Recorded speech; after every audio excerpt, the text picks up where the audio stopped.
this series is a little bit different. Instead of just talking about marketing, we're going to be talking about marketing, working life, and motherhood. We're going to be talking about the juggle, speaking to women at all different stages of their journey, from pregnancy to new babies to like long-term working mums, to understand how they make it all make sense. I planned this when I was very pregnant and honestly just didn't back myself to talk about anything that was all work. So instead, I'm going to be blending it all into a series of conversations that I am really excited about, and I really hope you're going to enjoy too. As ever, please do get in touch at any stage to let me know what you think.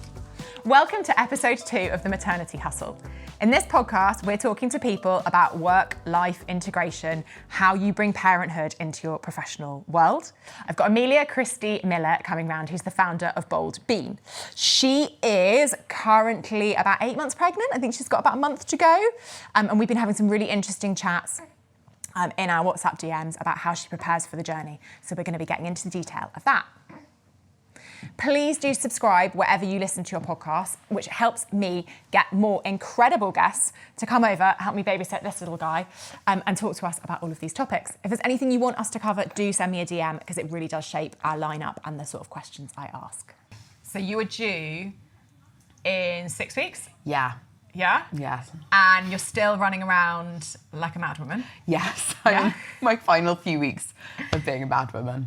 But it's not your final few weeks because you're not legally allowed to fly in 10 days' time.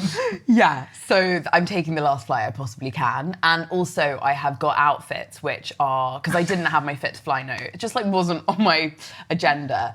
And I turned up and I realised with a quick Google, oh my gosh, I need a fit to fly note. So I just dressed in Beyond 9, unbelievable brand.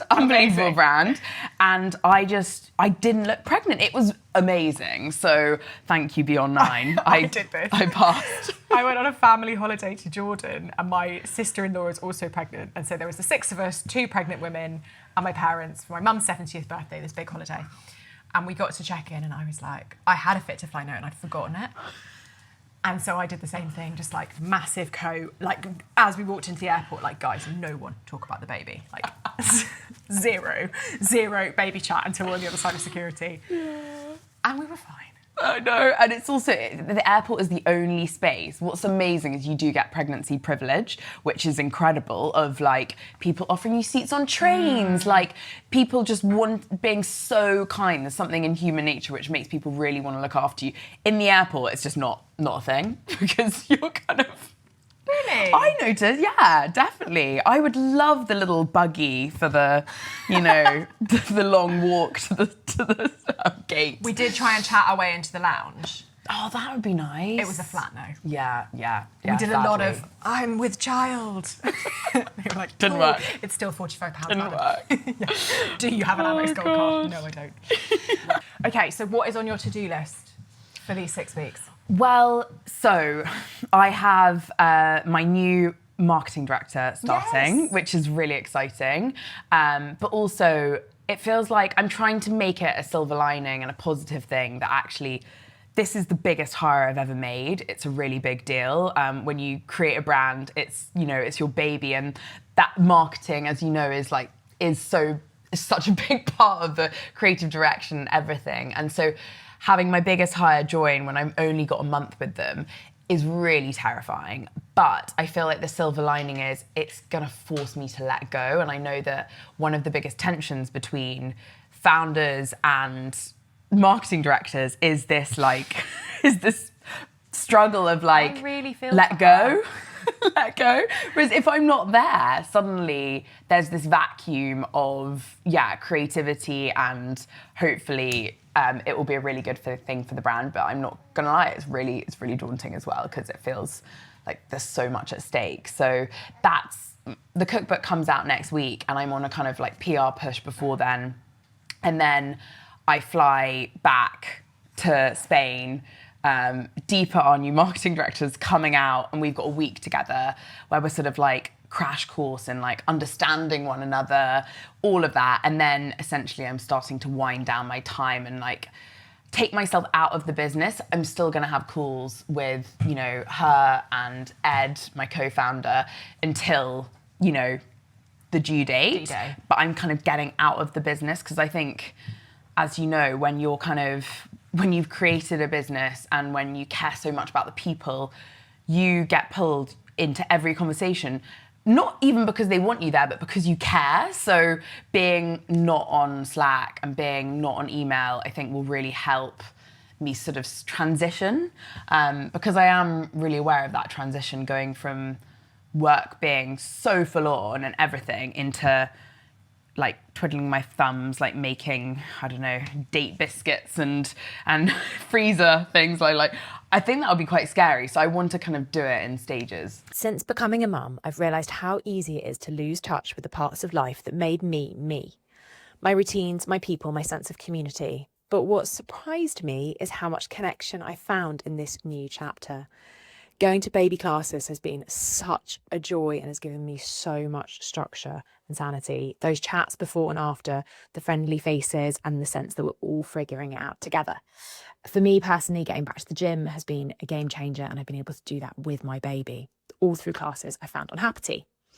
So that brings me on to this season's sponsor. Happity helps you find everything that's going on for babies and toddlers near you, from music and messy play to arts and crafts, baby massage, and so much more. Parenting can be really hard, but finding moments of joy and other parents who get it doesn't have to be. It's trusted by over 2 million families from all across the UK. Just head to happity.co.uk, pop in your postcode and discover what's happening near you. So the transition, okay, that's fascinating, because that's the transition from work to getting ready for the baby. Yes. Not just the transition of the baby arriving. Yeah, exactly. So, I mean, a few weeks before, this is hoping the baby stays in the oven, but trying to...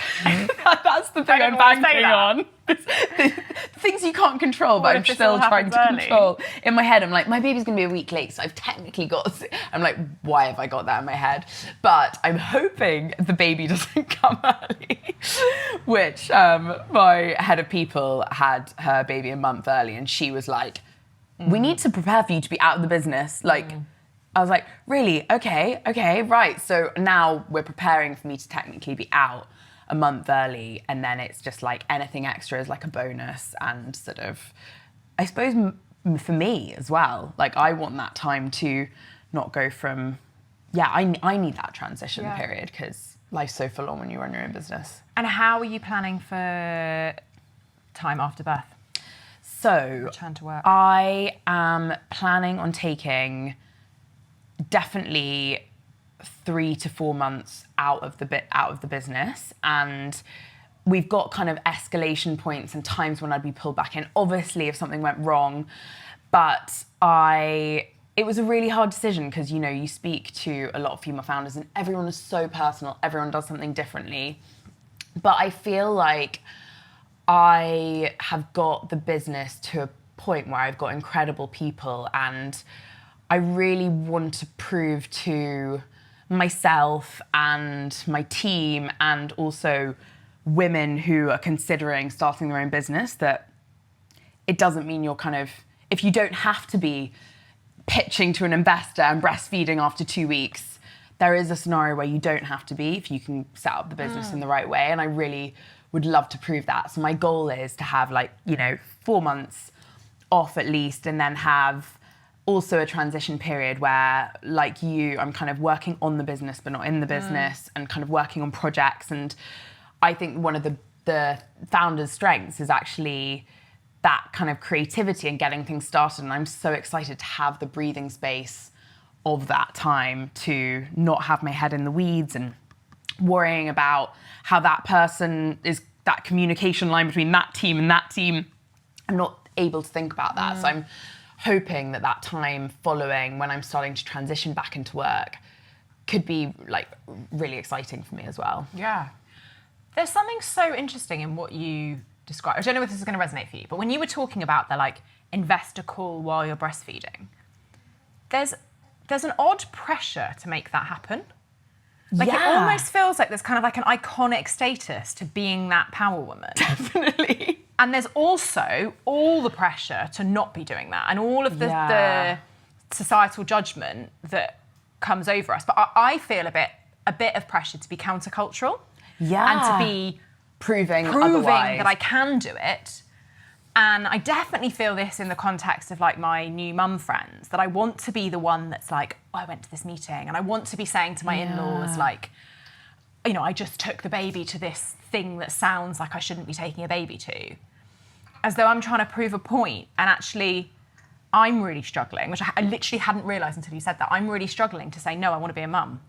Yeah. And I want to stop trying to prove that I can do it all and really sit in this lovely moment.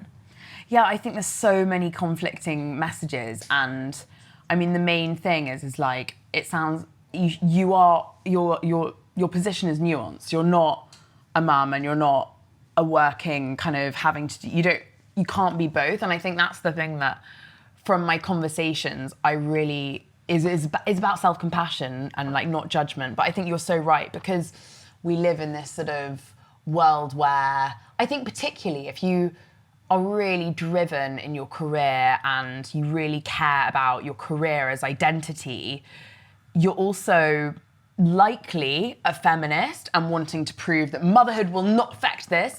So you're sort of like, rah, and pushing against all the currents. And I think the answer probably lies somewhere in the middle. And I'm really lucky to have two mums on my team who I see as very inspiring people. They very much balance both. They are obviously very ambitious, but they also love being mums. And they've really given me permission and encouraged me to see this time as precious. They were never founders, so they were given mat leave. And I think that must be a completely different mentality. You're like, oh, I have this much time off. I'm just going to enjoy it, clock out, great.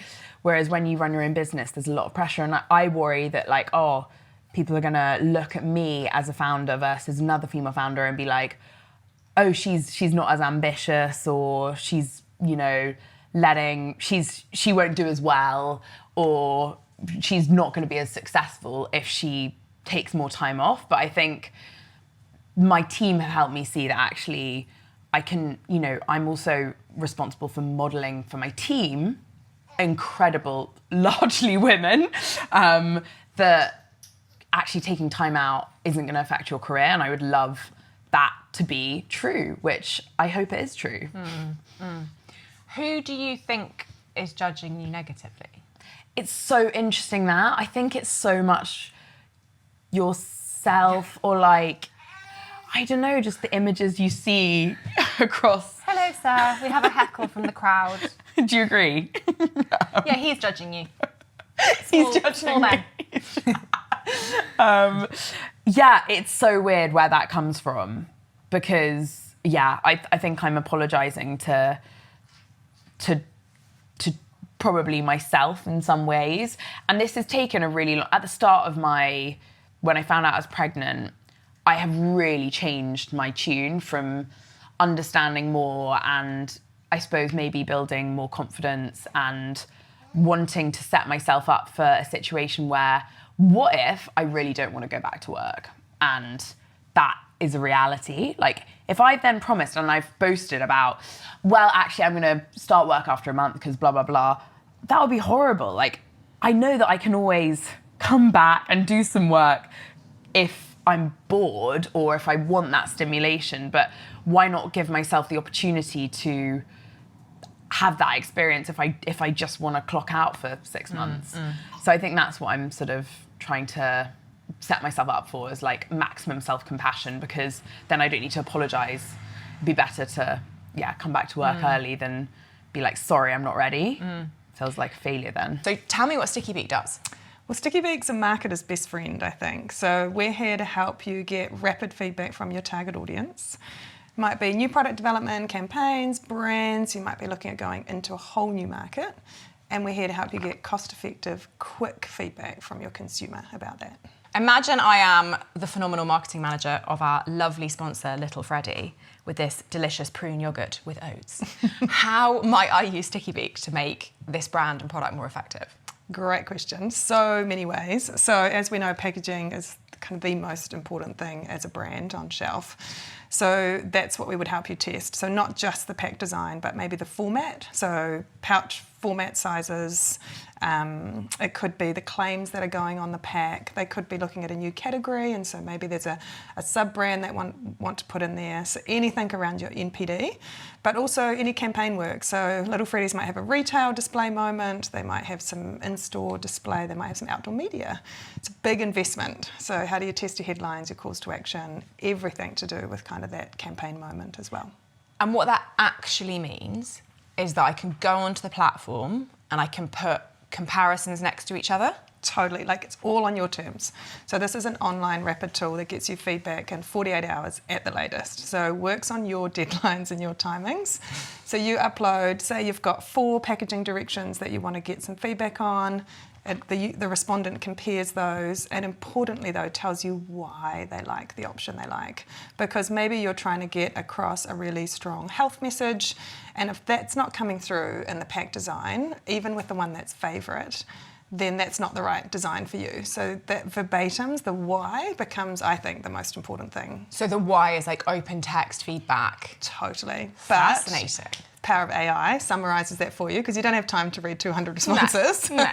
So it's all summarised, themed with, you know, some banger quotes to support that for you to just make a quick call and keep going. If you're a marketing director or marketing manager and you want to have a go with Sticky Beak, then sign up online and they're going to give you a free pilot if you mention the podcast when you book your demo. Please do also drop me a DM and let me know how you get on with the platform so that we can like share it back with the amazing team at Sticky Beak and help do more to spread the word. Right, back to the maternity hustle. You talked earlier about advice that other women in your team have given you about how to approach this. And I've had a similar experience because I think it's been such a rare moment where I've really lent on others around me in an incredibly vulnerable way. Where being able to say, I'm not the boss, I'm not the leader, I'm completely clueless here. You tell me how I should do this. What did they tell you? Yeah, I think they said, essentially, first of all, just how sacred and precious this is. I think particularly ones with multiple kids, when it's, you know, this is my first baby and they're like, you need to honour that and honour the fact that you don't know how you're going to feel. You need to honour the fact that you might not want to do that. You know, I was thinking, oh, I could give my team like a window each Friday when they can like call me.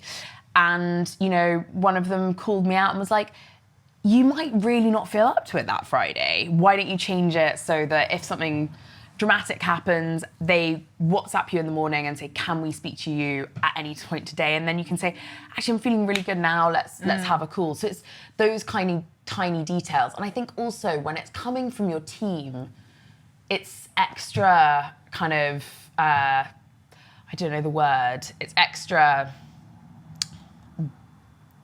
it gives you extra permission to do the thing that isn't seen as super productive and generous and giving your time, everything to the business, because they're telling you to do that. So it feels like they're giving you permission to put yourself first and put your baby first in that moment. And I think that's what I've noticed, that kind of culture stems from mums in the team who've been through it. And also I see it as like, you know, and I always say this to them, it's like, you are setting an example. How you balance motherhood will show people who haven't had kids yet that you can do it and what is permissible. If you're kind of constantly compromising, then you're showing actually they're going to have to do that too. So they need to set an example. And I think they've done that for me and helped me shape that sort of version, all those outcomes in my maternity leave, which I'm really grateful for.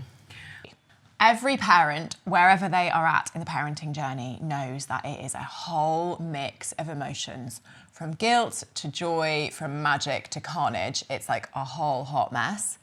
And there are some things that we need to rely on to get us through that. Every moment is a decision, and every day is littered with tiny moments where you have to question what you're doing. Whether that is getting up at 5 a.m. with your child to make the most of the beautiful blue morning, whether that's leaving them to sleep so that you can get a precious second to have a coffee. It is a mixed bag and we're all just muddling through as best as we can. There are amazing brands out there who really understand that and are making products that are fit for modern mums and dads.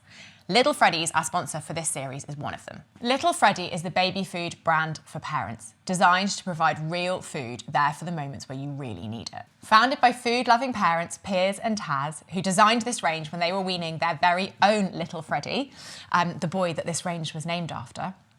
Each product is genuinely tasty. It's filled with delicious, healthy, nutritious ingredients that gives your kid everything they need at that stage in their life. Since 2014, Little Freddy has been dedicated to making delicious meals for those days when you just can't get your head around doing it all yourself from scratch. And that's absolutely okay. We're all gonna have those days. That's why Little Freddy never adds any salt or sugar, and over 50% of their meals are plant-based. Their products are so ideal for parents heading back to work or juggling loads of stuff. And what is really important to me as a new mum, when I just do not have the time to read any of this, is that everything's crafted with a paediatric dietitian.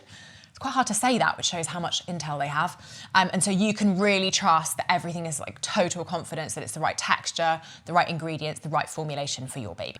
I went back to a leadership meeting last week. This might be a uplifting story for you. And did my first half day, baby at home with dad. And we started with what are we most proud of at work? I think the question was, what's given you unexpected joy this year at work? And one of my leadership team said how well she's survived without me, and it was more than that. It was how much she's relished me not being there. It wasn't a kind of neutral. It was I've actually had such a good time because you've not been here, because I've made decisions and I found confidence in myself that I wouldn't have found if you'd been around. And that felt so validating. Yeah. It wasn't, they're not just coping, they're actually learning new stuff that they're recognising in themselves, because all I was doing was acting as a safety net. Yeah. I think I've got to be realistic about how little value I actually had. All I do is give stuff a green tick on Slack and call them to say it's a pretty good idea, and sometimes ask some devil's advocate questions. And actually now it's all happening without me. And there's a ton of decisions that have happened so much faster because I know I would have faffed around trying to assess things 10 different ways. So I hope that you have a similar experience, and kind of early next year you can look in on your business and celebrate all of the great stuff that's happened simply because you weren't there.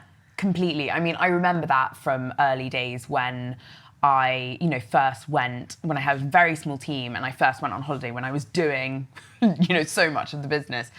And I come back and, they've coped so well while I've been away. And I'm like, great, well, I don't need to do that anymore. I don't need to be part of that. So there definitely is an upside. And yeah, it's really interesting what you said about also the ego thing. Because so much of when people ask you how long are you taking off? On one part, you're like, oh, well, are they going to judge me how much I'm taking off, how much, I'm not taking off, whatever. But the other part is how valuable actually are you to the business? You're trying to think am I actually that important? No. But all these conflicting sort of narratives come together, and you're like, well, actually, I'm not really needed. Which I am scared is I'm going to be coming back from maternity leave and be like, oh, wow, am I redundant, from this business? So I think my experience has been I'm not needed in so many ways I thought I was, but I am needed in a few incredibly specific ways. And that's nice, because I can still feel good about myself. Yeah. I'm okay. I've got a job. I'm useful. But a lot of what I was doing was a waste of time. And I can see that now, that it was actually just cramping other people's ability to make stuff happen. Wow. A lot of what wasn't happening is where I need to be flowing to. And there is some stuff that I did a kind of 7 out of 10 job on, which is actually all I need to do. It's basically around decision making. All I need is occasionally to say that's the decision. It doesn't matter if it's wrong or right, but someone has to make it. Giving clarity. Just make the fucking decision and do it fast. And that's actually now, it's so obvious to me, that's the only thing I need to do. Wow. Again, I've loved that. So hopefully there'll be a version of that where you can say, and it might be different. I think probably personal brand for both of us is an area that's going to come out of no one can do that. Yeah. Simply put, there is no deep fake that can show up and do the book launch or the podcast for you. But there's so much else that other people will thrive in. Yeah, that's really nice to hear. I hope. How did you feel about telling the industry the news? I think that by the time I told my team really early on, and I think that by the time I told the industry, I had seen, your experience and actually from what it looked like a really positive sort of camaraderie from particularly women. So I was kind of excited about that, and I completely underestimated, I think, how much support I would feel from the industry, but also, I work a lot with grocers, and a lot of the people in that industry are parents, and I just didn't really realise what it would unlock in terms of connection to all these people. So it's a really positive transition, I think, and people are really rallying for, it feels like they're rallying for me. They're sensitive to my time and all of these things in a way that I probably didn't feel like I had before. So it's been a really positive experience, I would say. Katie, who was on the first episode in the series, talked a lot, quite movingly, about how she now felt credible making products for mums. Which she was like, I have this maternity range and I felt like an imposter, even though it came out of insight, and I know that Tampax is made by men, and obviously people make products that are not for them, but she felt this disconnect between her and what she was trying to do, that she now feels has kind of come full circle, and she can resonate with that. And I was saying, I really got this feeling that we're now connected to this massive human experience of people that have been through this thing, and that gives me a whole other frame of reference. Completely. But I do think it's funny that in one life move I've been recategorized. I know that I've shifted. If I think about the Tesco 5 families, really silly things I'm not the single millennial anymore. I'm the young family. Completely. So I went into your bathroom just now, and I noticed you got Kitten Kin. Yeah. I thought that was a cat brand. I thought that was a cat food brand. And I've only realised recently when my friend got out some baby wipes to clean her baby's bum that it's not. And you're and also I think it's really interesting. Well, that is because there's Catkin and Kittenkin. Oh my God, thank you. That makes me feel so much better. I suddenly just clicked. They need to sort that out. They need to sort that out. But I think it is so interesting. I think particularly being in marketing and fascinated with consumers, you're suddenly, a consumer profile. And and also all these new brands marketing to you. It's kind of bizarre and fascinating. Yeah, the feed, the ads you get targeted with switches so quickly as you become a different kind of person. Do you, there's 2 things in that I think is quite interesting, and they're different tangents. One is I'm interested in how that makes you feel about the business and whether that's shifting. Yes, okay. I think that for me, that is really optimistic. The idea that I can understand a set of consumer needs that I didn't know before and start pushing that. Because, for example, within our business, we have 3 consumer personas. One is a kind of older, health-conscious woman, one is a mum, and one is Molly, which is probably what I've been up until now. Yeah. And sure enough, we over-index in Molly's and awareness, but not in sales. And they're skint. Because they're skint, exactly. And I'm really excited about tapping into the Ocado shop buyer who's got their favourites and just go back and back and back because they just need that consistency. They're feeding a family. So I'm really excited about that from a business perspective, understanding their needs more, understanding, what they're thinking about when they're feeding their kids, the kind of health and nutrition. And obviously because beans are such a healthy food, there's a lot we can offer. But right now I'm probably, all our recipes are for Molly's having a little dinner party, and maybe I'll be we're changing this. We need some really basic stuff. But I know that's coming down the line. That would be quite far off. So no, but I think it will. I think it will happen that I've got 7 minutes after I put the kid to bed to get dinner on the table. That's true. Yeah. And I'm cooking for 2, and I have to eat it with one hand, and it can't have sauce. There's I've got the brief ready for you. Great. Didn't even think about that one. There's a whole interesting, and then the batch cooking and stuff that you can eat, that your kids can eat. There's so much stuff in it that's really interesting. Yeah. Two things I thought were interesting. One was how you're thinking about your products changing. The other is this like dominant narrative we're told that we're going to change. Yes. And how you manage a moment in life that I think is unparalleled, where everyone says to you, everything you know might suddenly disappear. And how on earth you're meant to prep for potential rewiring of your brain.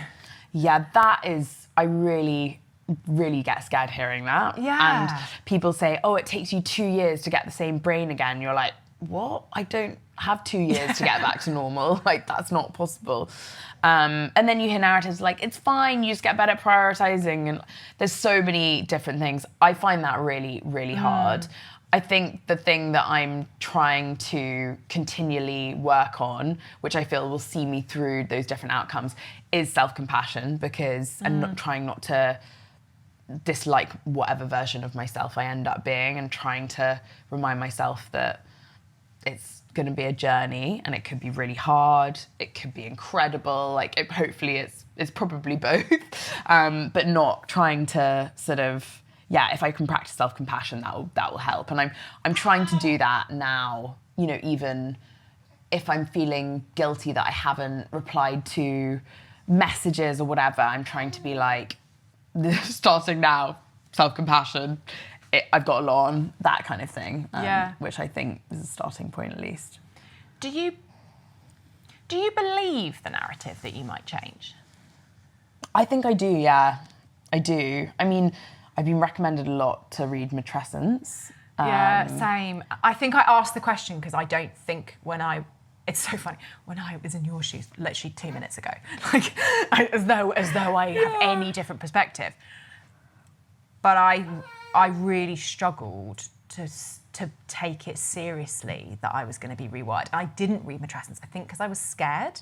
I think because it would validate that this thing is actually really true and biological. Do you now believe that it is? Yeah. I don't know whether I can see like I can't remember what, I don't know if my neurons have been recoded or whatever the thing that's meant to happen. I'm sure it does happen is. I don't know if I'm feeling that, but I'm definitely feeling that obviously this list of priorities in my brain has been fundamentally reshuffled. Yeah. And that's not woo-woo, that's like very practical. Like, I've got to keep a baby alive and I should do that before I keep the business going. Yeah. Because like, that's sort of ethically the right thing to do. Yeah. On balance. Like, I'm probably going to get more judgment for getting that wrong. You know, and that, it doesn't need to be, there's all the emotional stuff that comes with it, but there's also just a very logical, clear recategorization. Yeah. And that shapes lots of things. And that plays out in tiny moments of whether I decide to take a call or spend another 20 minutes staring at him, through to the big stuff about how I think about having future children and how I think about work-life balance and like all of that. So yeah, I really do believe it now, but I didn't want to. Yeah, I can see that. And so do you feel like if you're having to decide between baby and business, you're now sort of like one, at different points, one will be more motivating? Or would you say...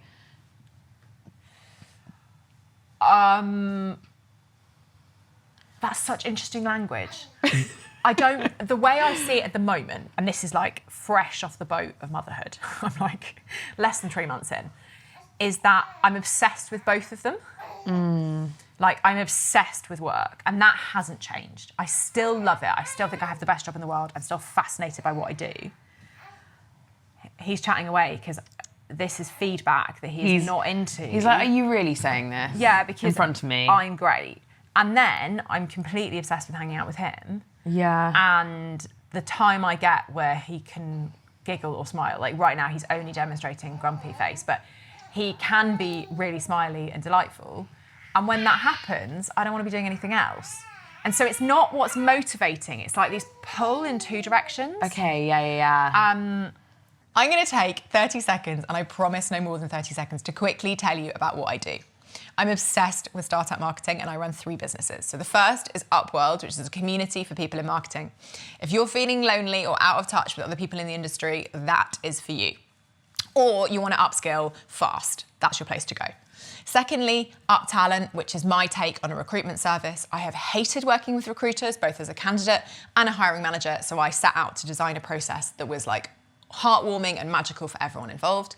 And then finally, Brand Hackers is fractional marketing teams for brands with big dreams. So if you are either a marketing director looking for help to fill in gaps in your team, or you're a founder thinking about how you structure marketing in the future, that might be the solution for you.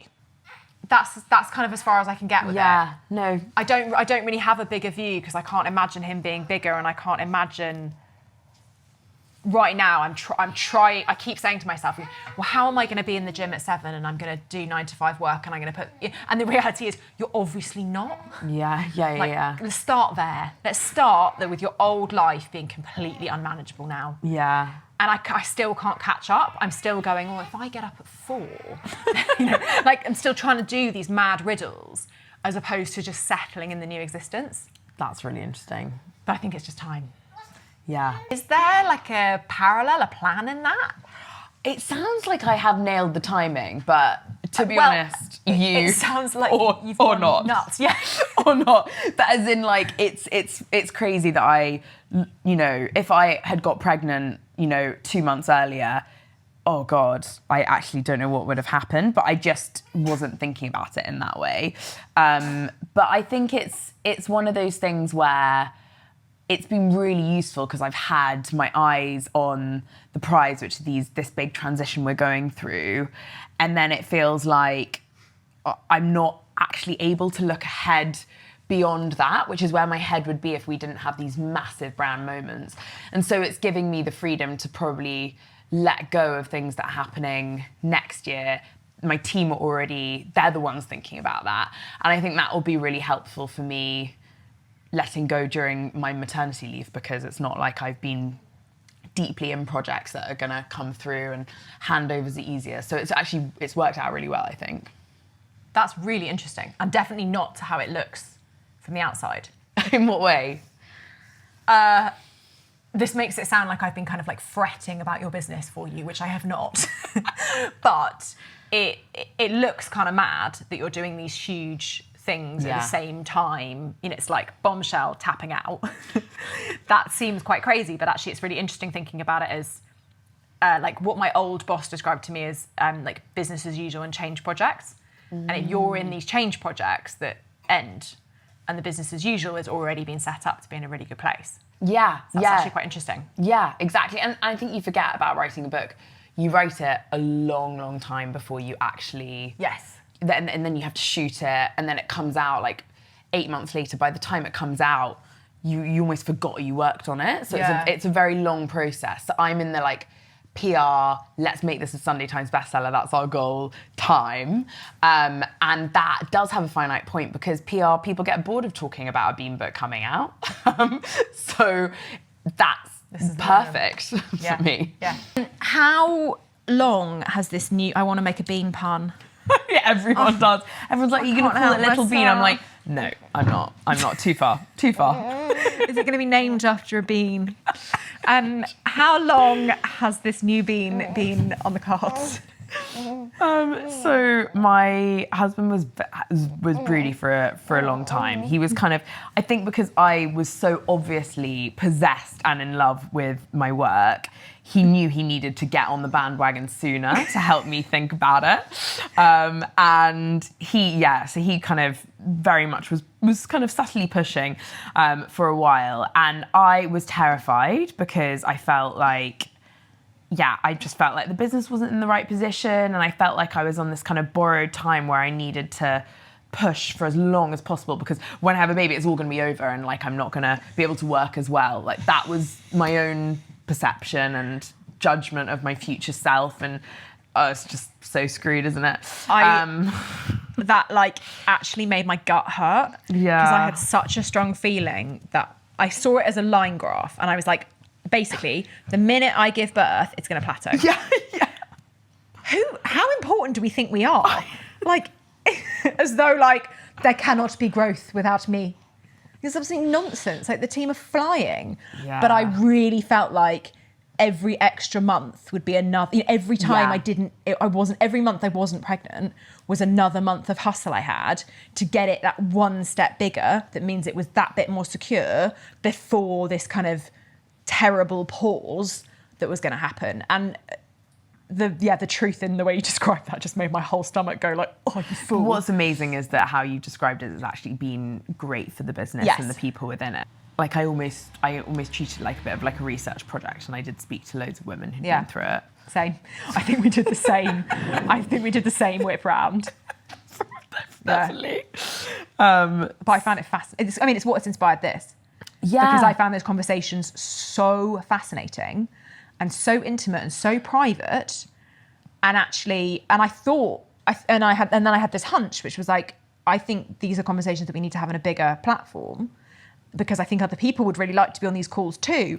And I thought that the women I'd go back to say, you gave me that amazing advice, would you be up for doing that on camera? I thought they'd all say no, because it's very sensitive. It's very very personal about fears of who you're going to become and your relationship with work and relationship with partners a lot. And everyone said yes, which is humbling. That is amazing. Yeah, and I similarly kind of had that experience where I did actually speak about it publicly before I got pregnant, which a lot of people thought like, oh, I must have been pregnant at the time, but it wasn't. It was before I got pregnant, and I found it just mad how no one talks about the idea of planning for a baby, but actually when you're running a business, it's like possessive. You're like, okay, if we start now, will that be there?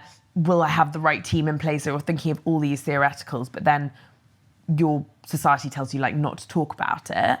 And I think obviously it's very different for people who are employed, because I know that there's feelings that there are repercussions of talking about, the fact that you're planning to have a baby in terms of promotion. There's still that stigma. But when you're running your own business, technically you should, it's a huge consideration. So I spoke to so many women, and the unanimous thing was there is no good time. And I also think that there's an element of, when you start a business, I think it comes from a lot of naivety and blind faith. And those things kind of get you through, because it's mad to start a business and there's so many things that go wrong and all these things. And I feel like actually having a baby is very similar. So it's sort of hand in hand. You just got to take the plunge, just like you started a business. And I know from my sister, who will probably start her own business one day, she's got 2 kids. She's lost a lot of that naivety. So I think it's going to take her longer to get to that stage, whereas actually there's an advantage with being naive about a lot of things, because you just got to do it and see how it goes. And sometimes you just don't have a choice. And I think particularly with women, we have to think about, do I freeze my eggs and delay, or do I, and also if you're fortunate enough to have like a partner that you can have a baby with, there's so many privileges that come with the decision in the first place that also probably makes it hard to talk about as well. What about the wild card of you living in Barcelona? Yes. Because you made this quite spicy for yourself. I did. Team in the UK, right? We have got a team in Spain as well. Okay. So there's 5 of us in Spain. Okay. But definitely, I only actually started being able to imagine myself with a child by moving to Barcelona. And, like my therapist was like, sounds like you've moved to Barcelona because you don't have boundaries. And I'm like, exactly. But what did they mean by that? They meant that like, because what I find about when I'm in Barcelona is that I can't say yes to so many things. I have to say no. Is it worth me coming over for? And it's a really good filter. And I think when you're a yes person, and when you love your business and you want to move it forward, when I was living in London, I was just running relentlessly on empty. I also had all my friends and family here, so I felt like I was just being rubbish to them as well. Whereas in Barcelona, also first of all, like no one talks to me about beans, which is actually really nice. People talk to me about other things they don't know about the brand. That's really freeing. But I also have so much more time to myself. And I realized I could see a kid coming into this life. Before I moved, I couldn't. But initially, you know, one of the draws was also that the childcare setup is really brilliant out there. They really support families. Like, for example, we've got a Spanish company and a UK company. The Spanish government pay 100% of salary of maternity cover and paternity cover for 4 months, 100% they pay it. Wow. Like, it's just, there's a culture in Spain which really celebrates family. Everything's closed on a Sunday because it's family day. Like, there are playgrounds in a plaza next to a bar where you can sit outside and get a drink and watch your kid play on soft play. It's like, it's just, there's an amazing family culture there, which really made it far more compelling. And that was something you realised when you were there? It's a combination. So I did think, how on earth will I run a business and have a baby? Yeah. In the UK, nursery, childcare, support. I was just like, how will I afford the kind of support that I'm going to need? And I knew that in Spain, they really do support families. Like, nursery's a lot cheaper. If I wanted a full-time nanny, it would be cheaper. And I know that comes with, you know, privilege of being kind of, I suppose, earning in the UK and living out there. But that was one element of the decision to move there, because I knew I wanted a family. But I think what kind of helped me decide, okay, right, let's start, is having the space, not having a packed in-person agenda, not having many friends. It's like, I could probably imagine loving a little thing out here. Yeah. I found that so powerfully when I moved abroad, that you have 10 mates, you see them all every fortnight, minimum, often daily. No catch up. Yeah, it's kind of, how was the afternoon? Yeah. Not, so how have your 6 months been? Yeah. And I just absolutely loved that. And like, I think our social circles are way too big to actually have the depth of relationships that like human souls need. Yeah.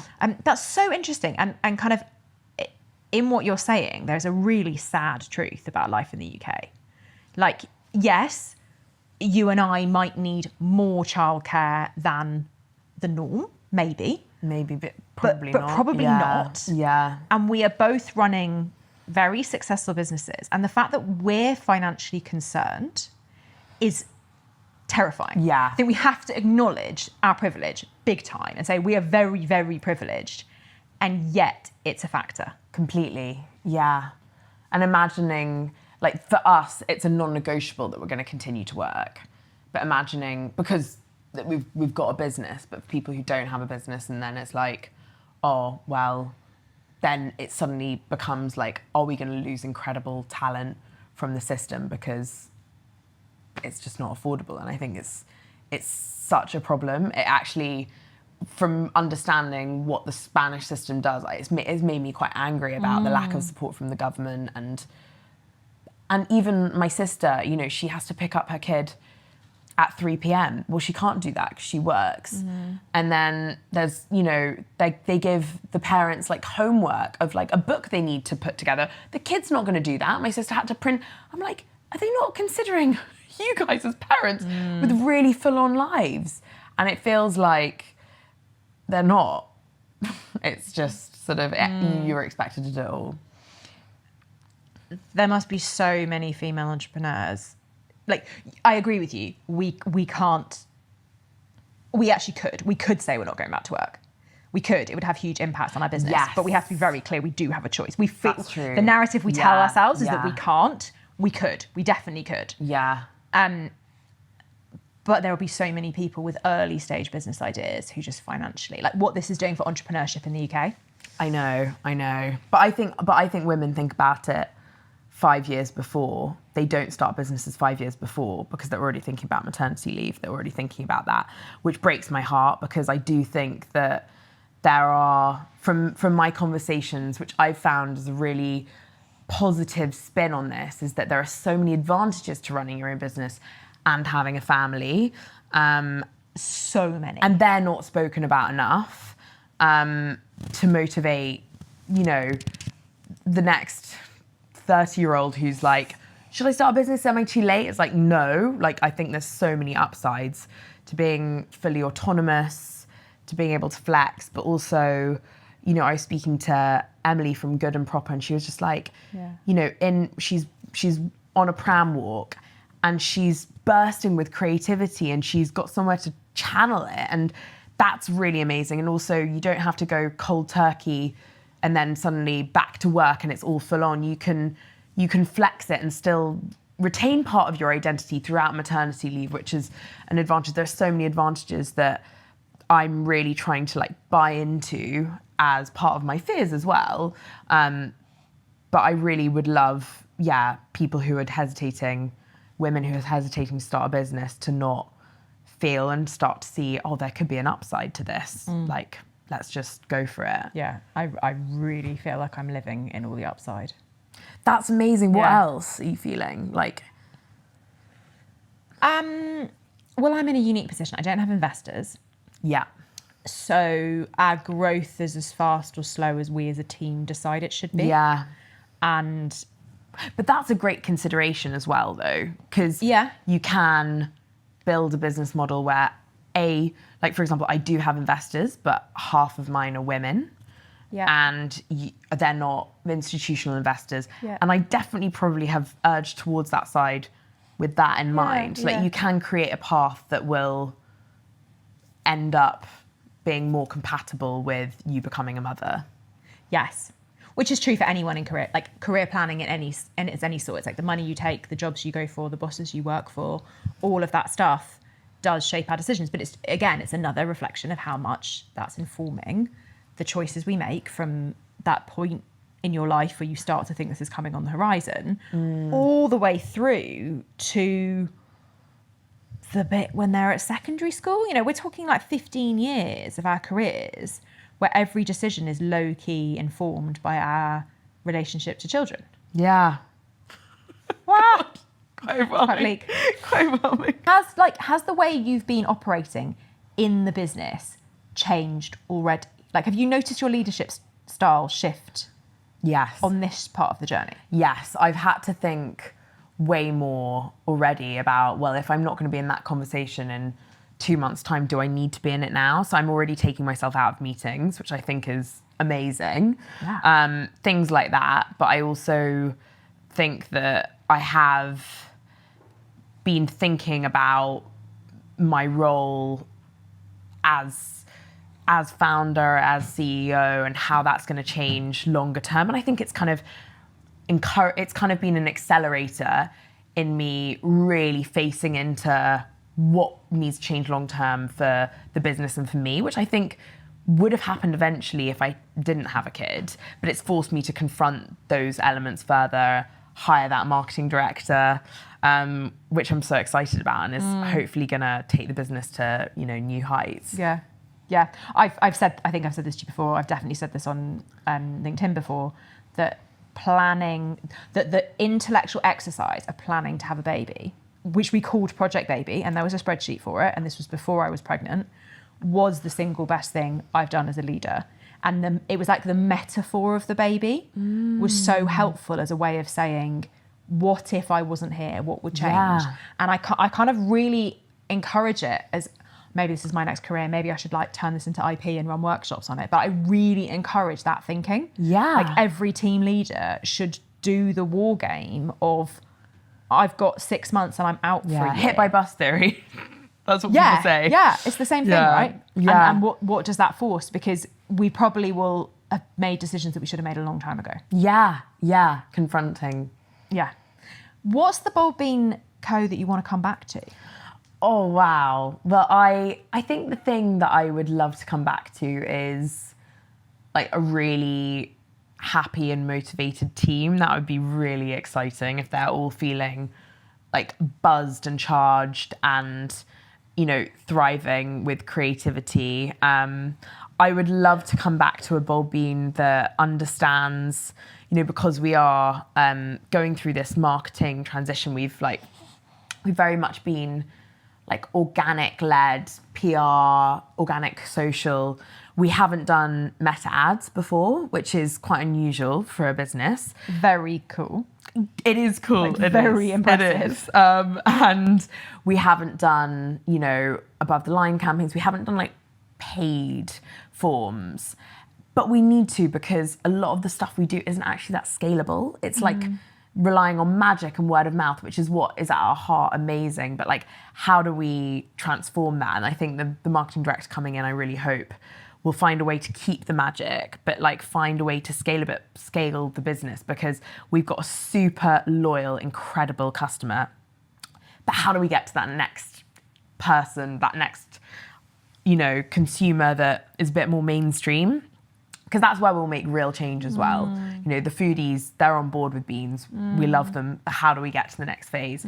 So I would love for some of that to have been unlocked. And I think it will be easier with that fresh perspective, because I'm so, like, the customer that we have right now, the consumer is like, I am it. It's at the heartland, it's me, and sort of, I'm probably holding it back from that kind of step away of like, actually, it's way more simple than this. Let's, have this simple message and attract this broader consumer. And yeah, I'd be really excited. It's such an interesting shift in marketing. And I feel like it's a conversation I've had a couple of times this week.